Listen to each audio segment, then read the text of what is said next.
What's up, trickers? We are back with another week of training. Starting off on the air track once again, I had an idea for doing Arabian front swing Webster.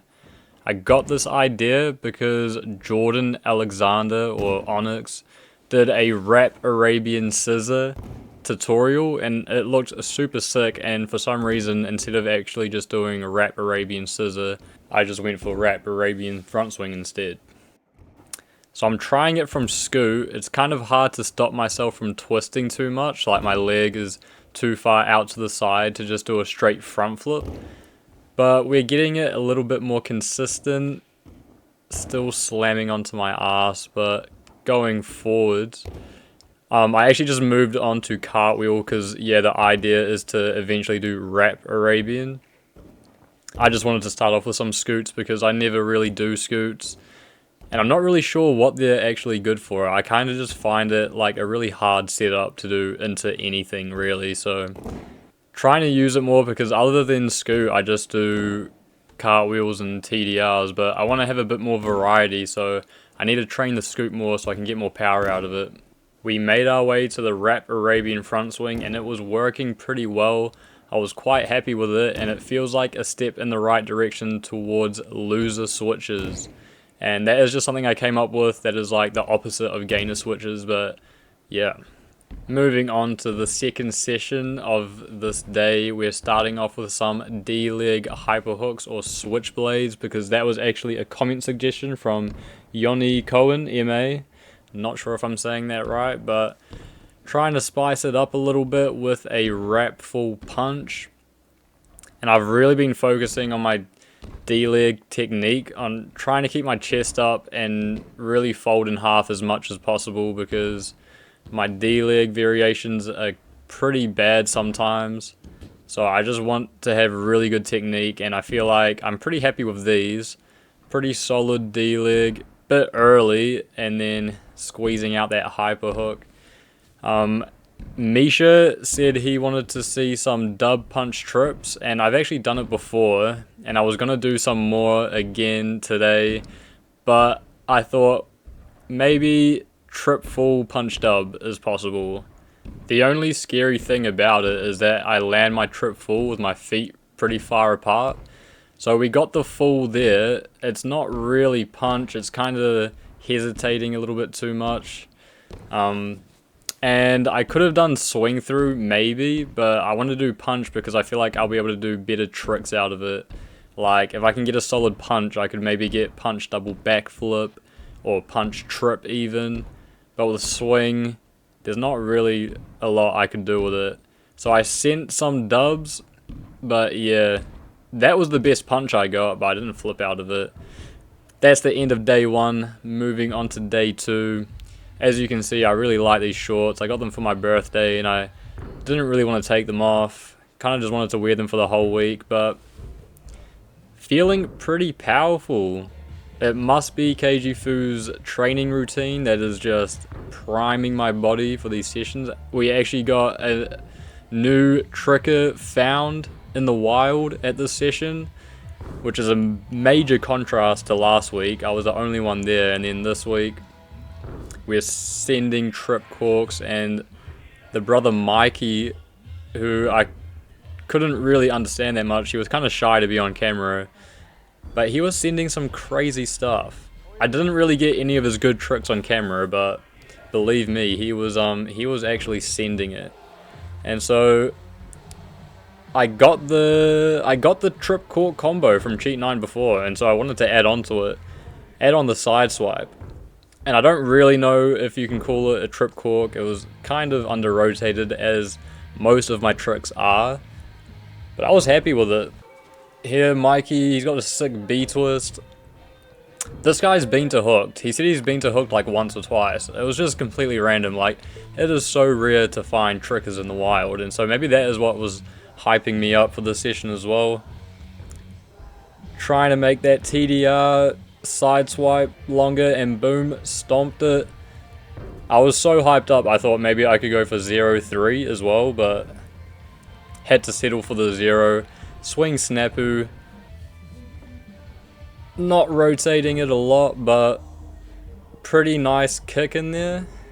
I'll take a bigger kick over rotation any day of the week though. And then here we have Charlie. He comes to the session with his girlfriend sometimes, and he's really strong and wanted to learn some tricking, so I was trying to teach him butterfly kick, and he just couldn't do butterfly kick because he kept doing B twist instead, which was super random. He got super close to landing it a few times. So if he keeps coming to the sessions and sending the B twist, I'm gonna film it and we're gonna see him land it. I'm going for D-leg, hyperhook or switchblade.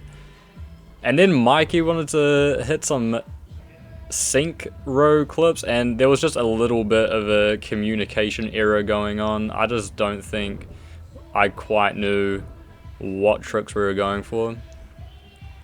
Interesting little combo there, because he was pulling out some mean like full swipes earlier in the session. I just didn't really get any on camera, and then he totally goofed on me here. He was like, yeah, we got it. I was like, wait, what? But yeah, that was pretty funny. Next up, we have day 3, working on the right leg tricks. Going for the like GMS gyro, and then I was actually kind of going for like GMS hook gyro or GMS moon kick. I've got no idea what to call this. Rep moon kick gyro maybe. What's next? The GMS into GMS. For some reason I thought I had done this before, but looking back on it, I think this is my first 2 GMS's in a row. And then I'm kind of going for the hook kick there, but it's kind of weird. Did some wrapful variations. Wrapful D-leg is getting a lot better. Feilong wasn't actually too bad either, but yeah, doing variations out of a wrap is just super weird. Going for wrap full GMS, pretty much got it.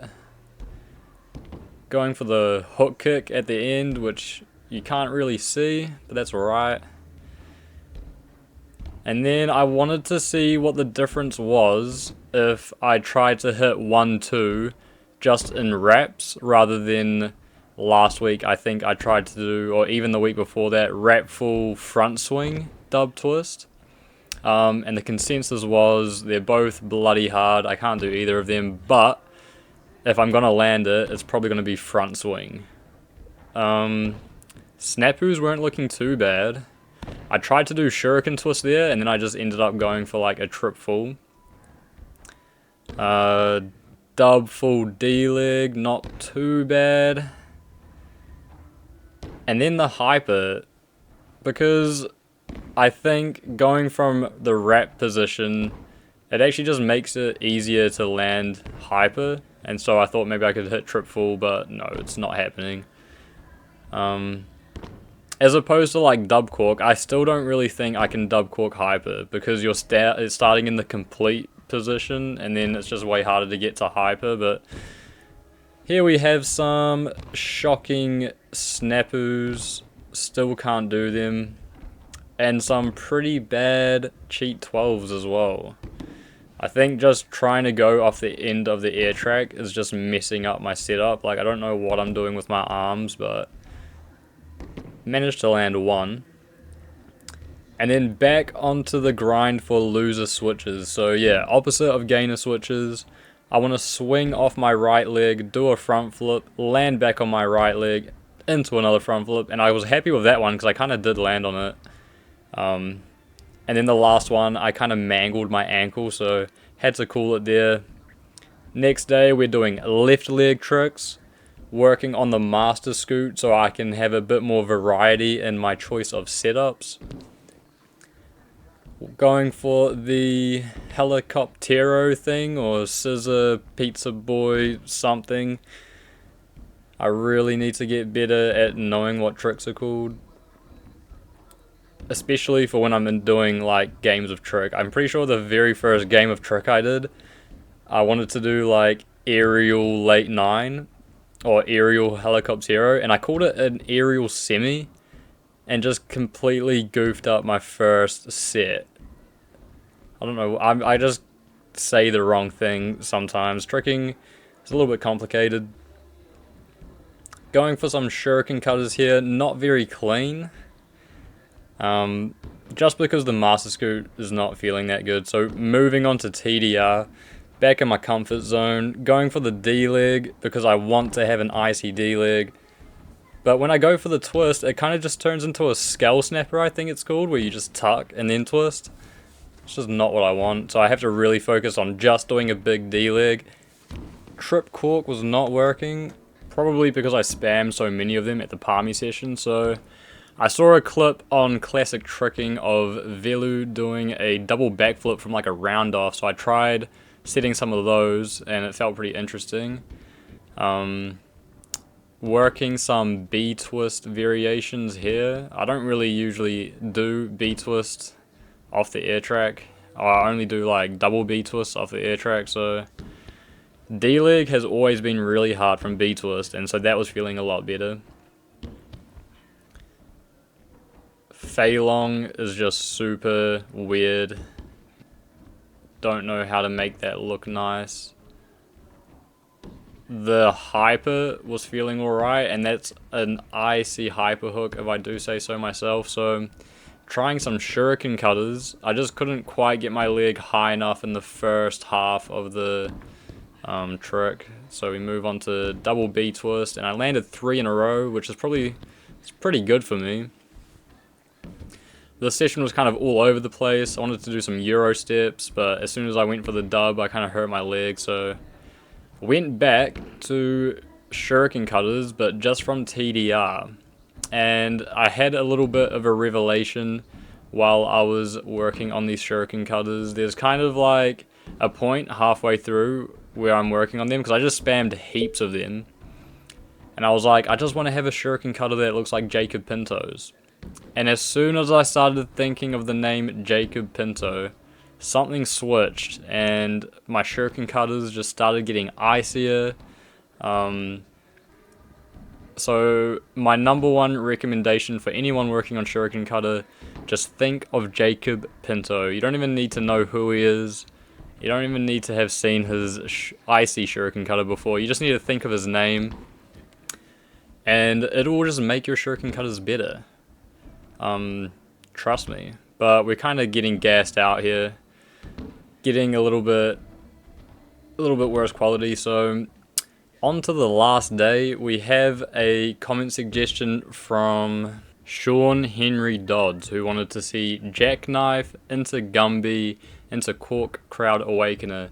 And for some reason, I just kept doing like Cork rounds instead of Crowd Awakeners, but I just had to keep my chest up, and that kind of fixed it up. Kind of one-shotted it with the jackknife, and I was pretty pleased with it, so I moved on. Thanks for your comment though, and I'm actually just seeing now that I missed another comment from Jalen Dominguez 9010, who wants to see B-twist, vanish, dub 7, front swing, snapu, pop, full swing, dub. And maybe I subconsciously just ignored that comment because that sounds hard as heck, but I'll still give that a try next week. I might not be able to do the front swing snapu because that just sounds impossible for me. I might just do front swing raise, and then I might be able to make it work. But we're working on the swing chain right here. I was feeling pretty bouncy in the reverse step into the raise into gain a semi, but couldn't quite get the 1-2 at the end, which I really wanted. Not quite strong enough, so I work on just some cork swing throughs, see how close I can get to 10. The first try I got to 6, so it's feeling pretty good. I'm quite liking the Euro step setup into these, because for a long time I could only really do TDR into my cork swing chains, because that was the only thing that gave me enough power, but I think it's a lot better to do either J-step or Euro step. I'm getting close to 8. I think 8 would be my record. Another 5. Just drilling them out. My leg was starting to get pretty sore. I'm trying to keep my leg as straight as possible when I'm planting it, but it's still a little bit bent, so can definitely fix that. And then we're just doing a little bit more work on the right leg. But that's pretty much it for this week. Thank you guys for watching. I hope you enjoyed. Please leave a like and a comment and subscribe. I will see you guys again next week.